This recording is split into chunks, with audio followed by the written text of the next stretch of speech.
Normally, after I'm finished speaking, I get a standing ovation. But since I got a standing ovation at the beginning, I take that's the end of my speech.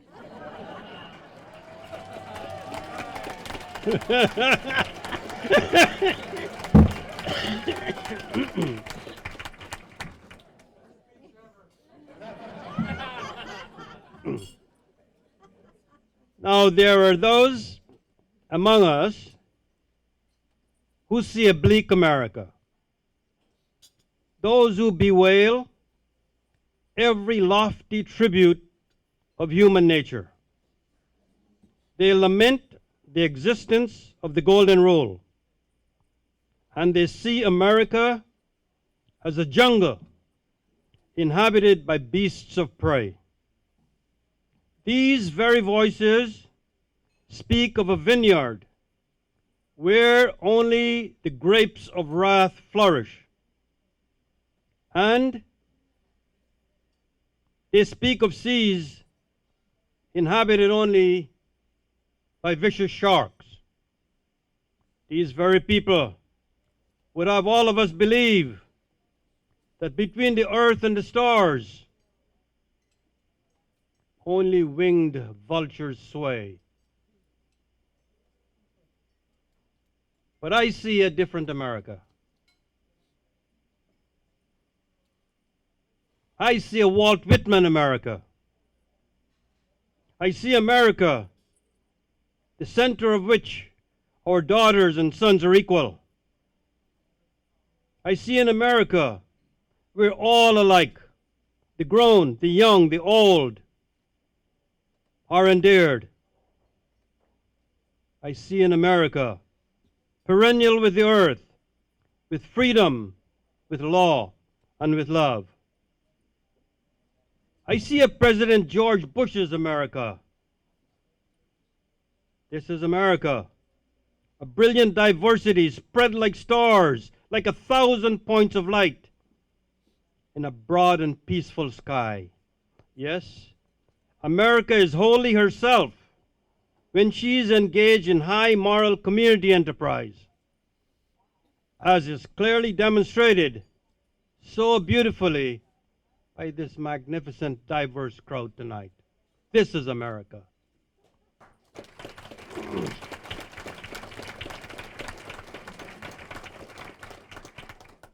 Our purpose as citizens is to make kinder the face of this nation and gentler the face of our community. I see a Martin Luther King America. I refuse to believe that the Bank of Justice is bankrupt. I refuse to believe that there are insufficient funds in the great vaults of opportunity in this nation. And so, all of us, immigrants and non-immigrants, come to cash this check, a check that will give us upon demand the riches of freedom, the riches of security, and the riches of justice. Now is the time for every citizen to join hands and to make real the promises of democracy and lift our nation to the solid rock of brotherhood. Who among us would not celebrate the coming, yes, the coming of a day when our children and grandchildren will be judged not by the color of their skin, but by the content of their character.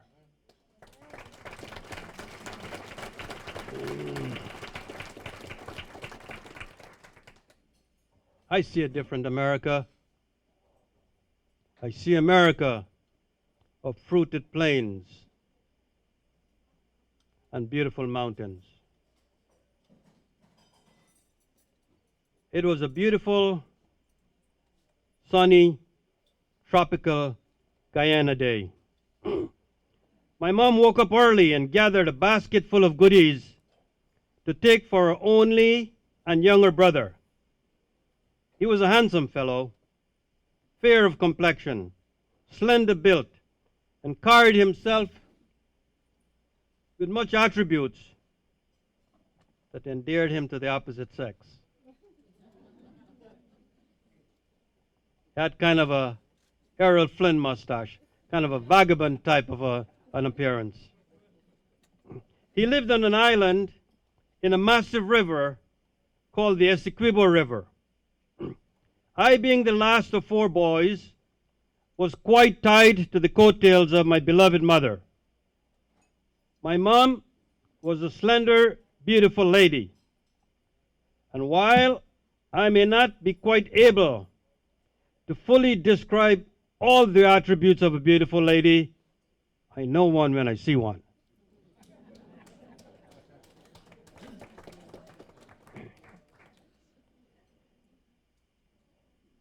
Without question, my mom was beautiful.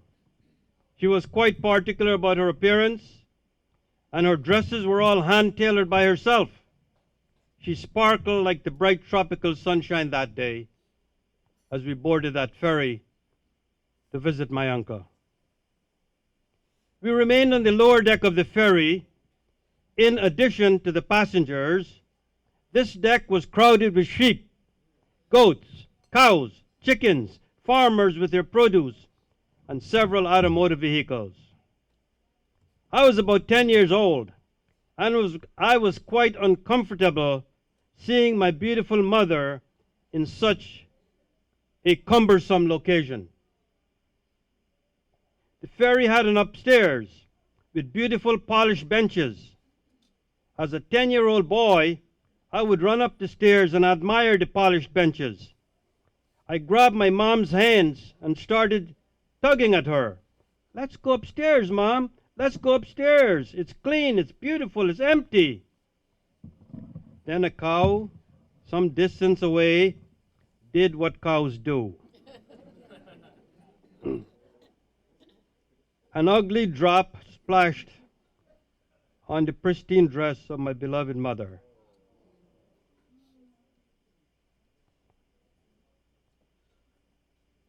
"We can't go upstairs, son," she said. "It's first class." It was as if I was struck with a bullet.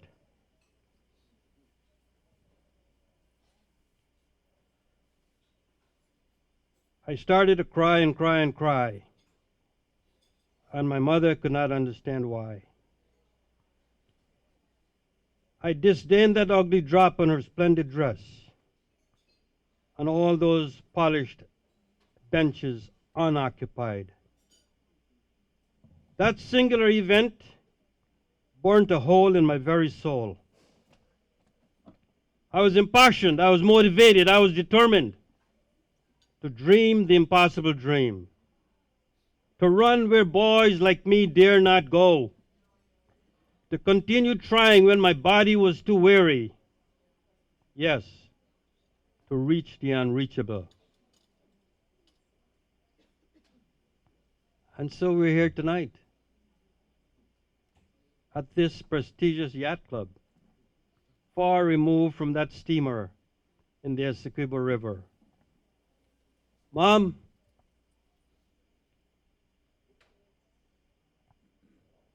I know you're watching from Heaven's Gate, and tonight we're going first class.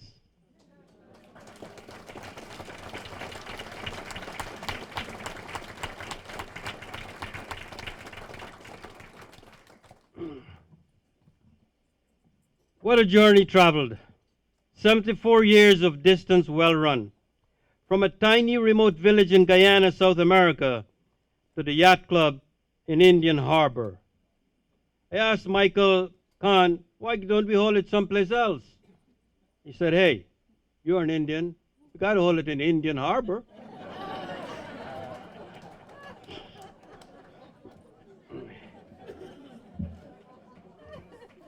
Yes, my origin is of humble roots, an unprivileged class.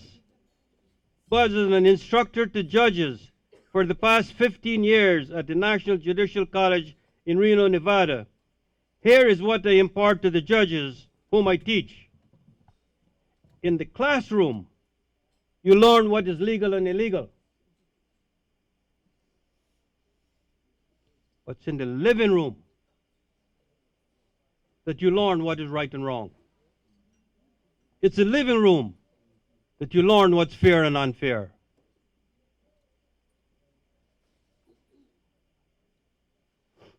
See, my parents had an unwavering quest to educate us. And as I studied later on, I read of Jewish mothers under very unpleasant circumstances who will touch their children's books with honey so that they will associate learning with sweetness. That is my mother and father. Yes, the very little dim lantern in the middle of the floor that enabled our education also served as the shining light to our economic salvation. My parents were remarkable, bright, intelligent, hardworking, kind-hearted, open-minded, and overflowing with love for their family and neighbors. No villager could ever outwork my father, none. And no villager could ever outdo my mother's generosity. Now, high school education was never within the scope of my mental process. There was none in a remote location in the Amazon rainforest. I already had a dream job lined up growing up. There was this gentleman who collected tickets at the doorway of the neighborhood cinema. Now, there, I thought, was a heavenly gift for a job if ever there was one.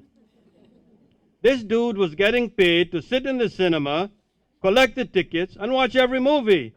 I mean, how much more can you be blessed? That, I said, is my dream job, and that's my career path. But then a high school came. The government became a socialist government, took over a number of schools from the churches, and I had an opportunity to go to high school. In a moment, in our pastoral community, in our agrarian community, a building surrounded by cows, sheep, goats, donkeys, horses, etc. We're learning French, Latin, German, French, Latin, algebra, geometry, Chaucer's, Shakespeare, everything else. Let me just say once again, I talked about the sheep and goats and chickens and ducks and horses and mules and donkeys because I want you to know every kid in my high school class got an A in biology.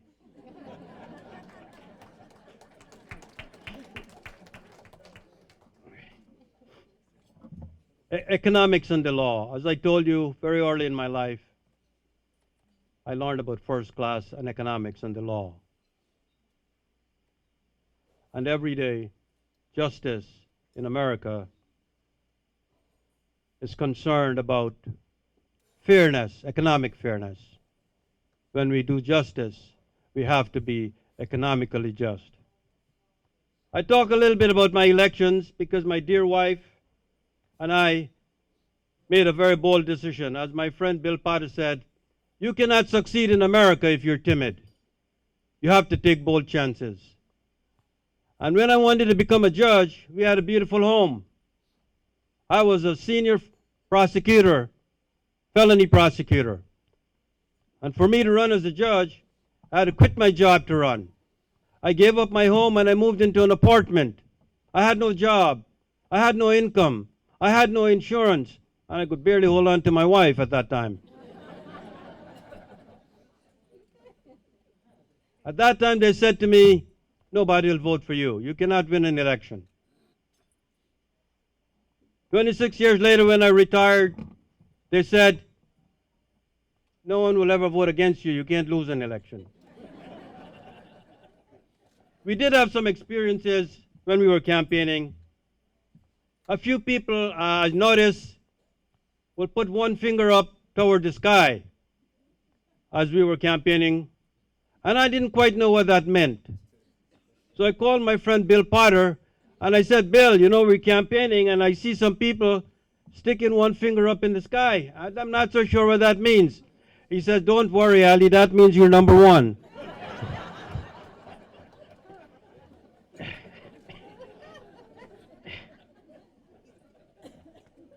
What's my judicial philosophy? It's simple.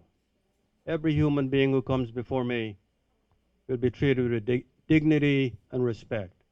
Because I'm mindful every day that where I sit on the podium and where the defendant stands at the bar of the court is a very short journey.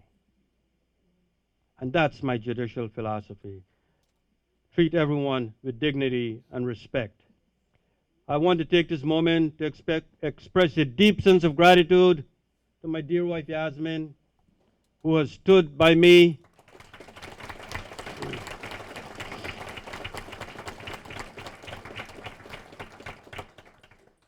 sometimes undeservedly. She stood by me. And I always tell her that she'll make a terrible judge. Look who she picked for a husband. I want to take this moment to thank all of you who are gathered here. You've traveled from a far distance. You truly are an example that for a moment we can live as brothers. We can put aside all our political differences, all our religious differences, all our economic differences, and say, yes, yes, I am my brother keeper. And that's what's happening here tonight. I want to thank the Brevard County Bar Foundation. I want to thank Michael Kahn and his beloved wife Roma and his entire staff for putting this remarkably wonderful evening together. Let's give them a big hand, folks.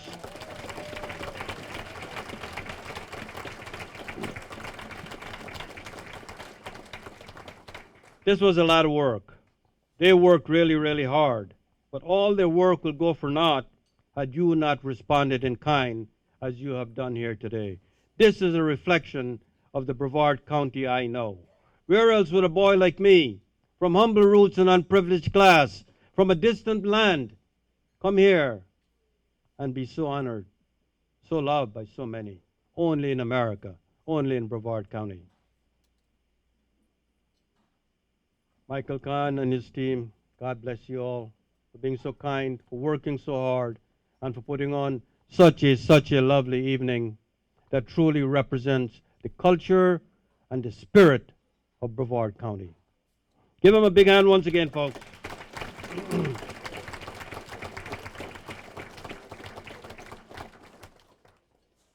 In conclusion, let me say once again that I see an America of fruited plains and purple mountain majesty. I hear in America singing. I hear the songs of all the people. I hear America singing. Ah, how sweet thy sound. Here in this land I can walk and talk and be free. I can praise my God as his many love and mercies rain down on me. I know a kind and generous America, first to aid those in need, without food, water, blankets, medicine, and skilled manpower. I know a kind America, an America that opened her arms and beckoned me as a 22-year-old student on a student visa. That's the America I know. America allowed me to dream dreams that I could never dream. And then she showed me the way to make those dreams come true. I know that gathered in this room tonight are people of all races, gender, color, ethnicity, and religious background.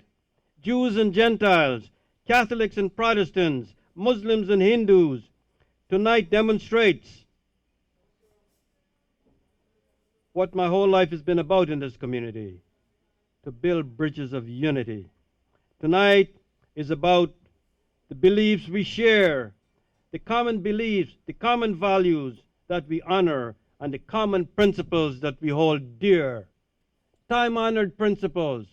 What are these principles? Love thy neighbor as thyself. Do unto others as you would have them do unto you. And yes, yes, proclaim with a loud voice, I am my brother's keeper. Let us with hearts filled with love for each other go forth from this place with malice towards none and charity towards all. I close with a prayer for this beloved nation. America, America, may God shed his grace on thee and crown thy good with brotherhood from sea to shiny sea. Thank you all very much. God bless you.